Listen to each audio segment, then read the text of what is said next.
Global skill development mission में आपका स्वागत है। फाइल एक्सप्लोरर में अगली टैब हमारे पास शेयर टैब के रूप में है।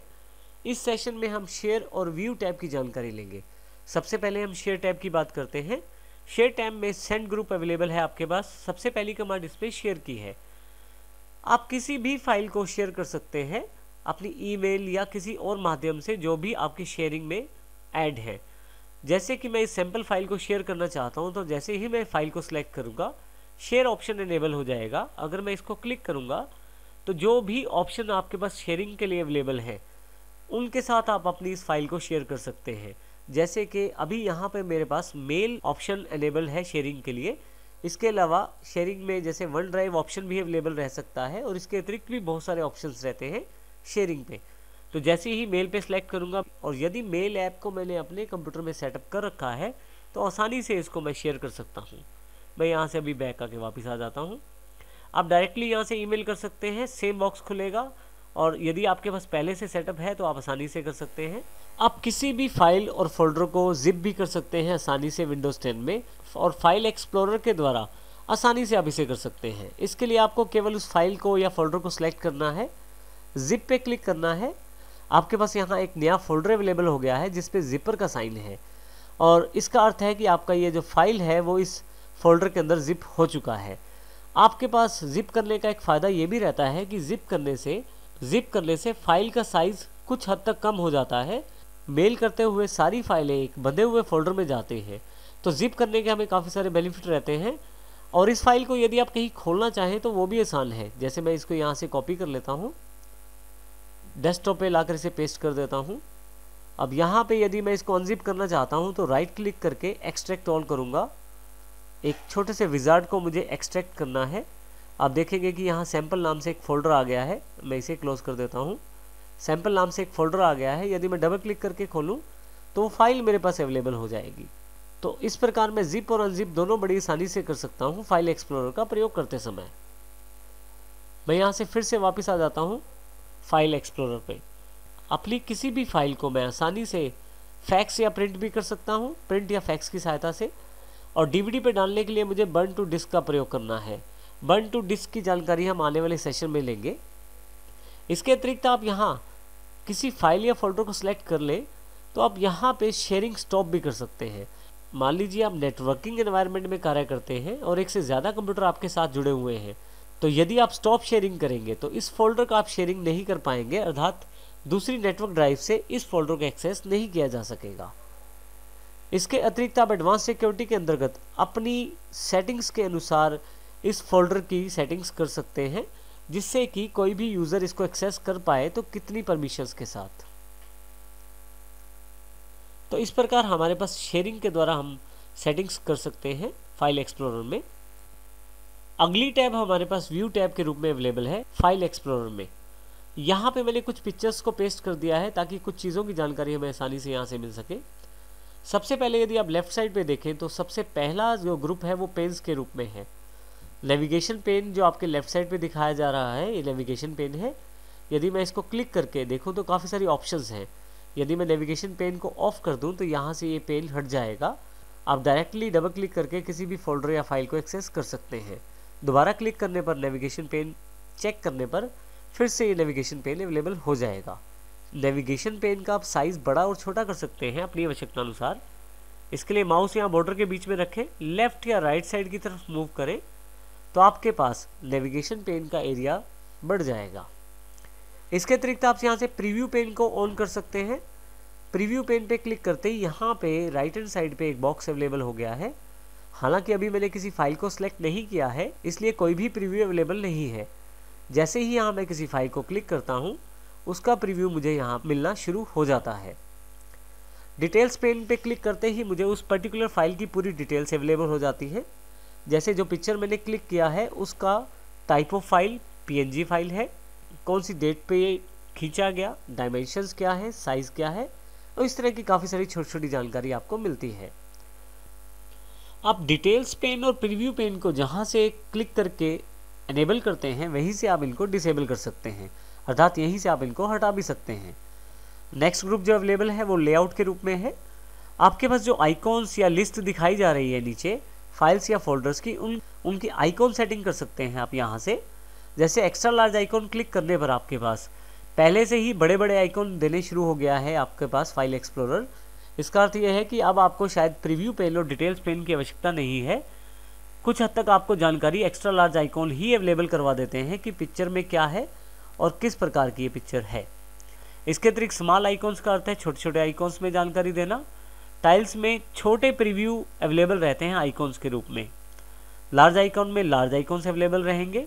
लिस्ट में एक लिस्टिंग अवेलेबल हो जाएगी। यदि आप कंटेंट पे क्लिक करें तो आपको फाइल और फोल्डर्स के साथ अतिरिक्त जानकारी भी देनी शुरू हो जाएंगे यहाँ पे कंटेंट के रूप में, जैसे कि डेट मॉडिफाइड और जेपीजी फाइल है या साइज़ क्या है।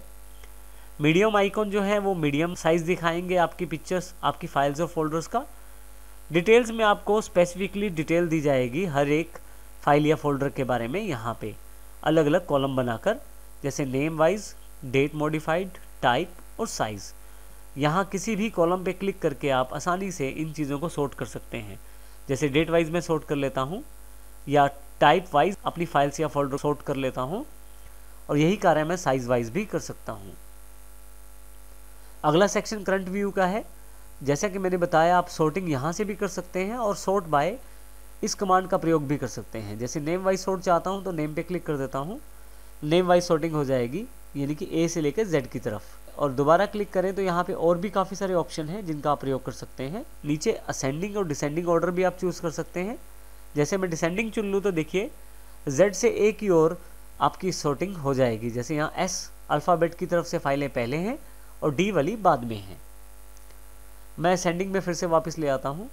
कई बार आपकी फाइलें अलग अलग टाइप की रहती हैं और आप उनको इकट्ठा करके देखना चाहते हैं। जैसे आप चाहते हैं कि सारी पिक्चर्स की फाइल्स अलग हो, सारी म्यूज़िक की फाइल्स अलग हो, सारी वीडियो या ऑडियो की फाइल्स अलग हों। उसके लिए आप ग्रुप बाय कमांड का प्रयोग कर सकते हैं। ग्रुप बाय में काफ़ी सारे टाइप्स यहाँ दिए हुए हैं। नेम वाइज यदि आप ग्रुप करते हैं तो नाम के अनुसार ग्रुप अलग अलग हो जाएंगे।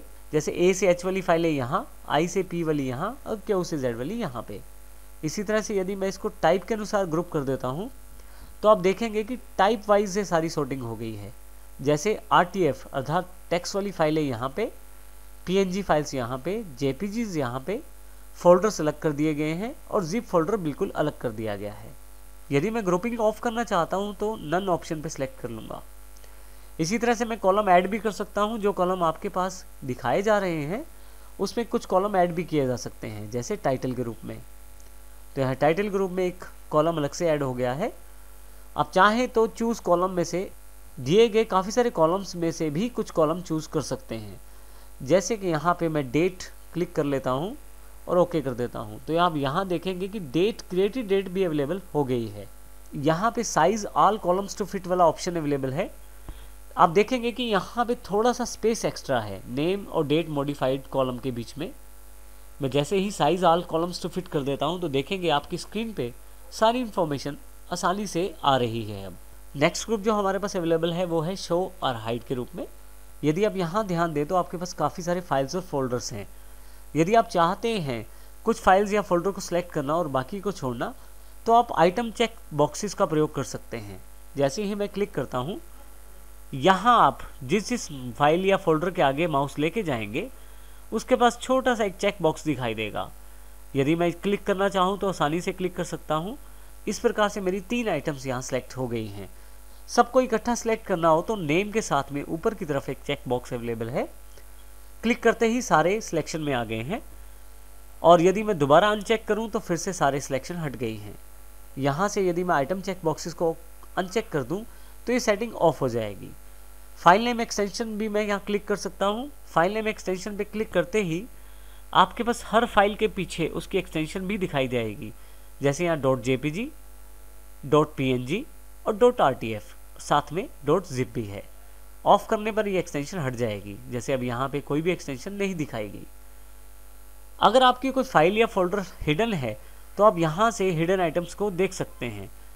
इसके लिए सबसे पहले मैं एक आइटम हिडन करता हूँ। जैसे मैं सेलेक्ट कर लेता हूँ इंपॉर्टेंट डेटा को, राइट क्लिक, प्रॉपर्टीज और हिडन पे क्लिक करके अप्लाई करके ओके कर देता हूँ।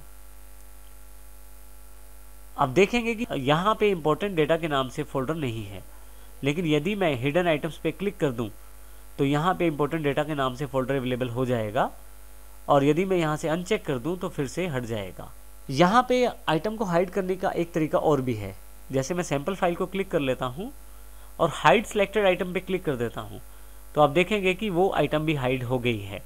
हिडन आइटम्स को देखने के लिए आप यहाँ पे क्लिक करें तो आपके पास अब 2 आइटम्स यहाँ पे एक्स्ट्रा अवेलेबल हो गई हैं।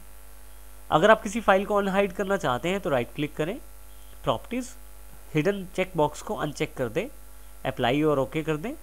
आपकी ये आइटम फिर से अनहाइड हो जाएगी। इसी तरह से यहाँ पे मैं इस फाइल को भी प्रॉपर्टीज हिडन से अनचेक कर देता हूँ, अप्लाई करके ओके कर देता हूँ। लास्ट ऑप्शन जो हमारे पास ऑप्शंस के रूप में है, आप चेंज फोल्डर और फाइल्स के ऑप्शन को सेट कर सकते हैं। ये बिल्कुल वही ऑप्शन है जो हमने फाइल में इनिशियली सबसे पहले किया था। इस प्रकार से हम फाइल एक्सप्लोरर के सभी ऑप्शंस की जानकारी लेकर फाइल एक्सप्लोरर को एक प्रभावशाली रूप में इफेक्टिव वे में प्रयोग कर सकते हैं।